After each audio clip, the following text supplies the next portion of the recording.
Bayangkan, dalam satu pagi sahaja, 11 orang serentak disahkan menghidap kanser esofagus tahap akhir. Doktor meramalkan sekurang-kurangnya 8 daripada mereka tidak akan bertahan lebih daripada 5 tahun. Segalanya berpunca daripada satu tabiat yang dianggap biasa. Makan ketika masih panas-panas. Jika tangan anda terkena benda panas, anda akan menariknya dengan cepat. Tetapi, esofagus anda tidak boleh melarikan diri. Makanan yang suhunya melebihi 65 darjah Celsius adalah karsinogen kumpulan 2A. Ia bertindak seperti besi panas yang membakar lapisan pelindung mukosa anda, menyebabkan sel bermutasi secara luar kawalan sehingga tumbuhnya tumor.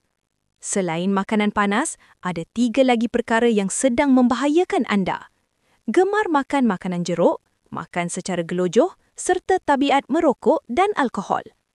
Gabungan tabiat ini akan meningkatkan risiko kanser esofagus anda sebanyak 4 kali ganda. Selepas usia 40 tahun, jangan sesekali memperjudikan nyawa anda.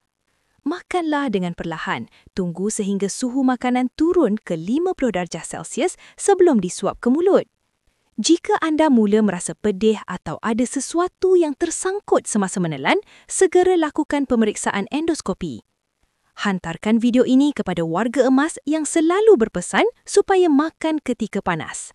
Ikuti saya, jom jadi lebih sihat.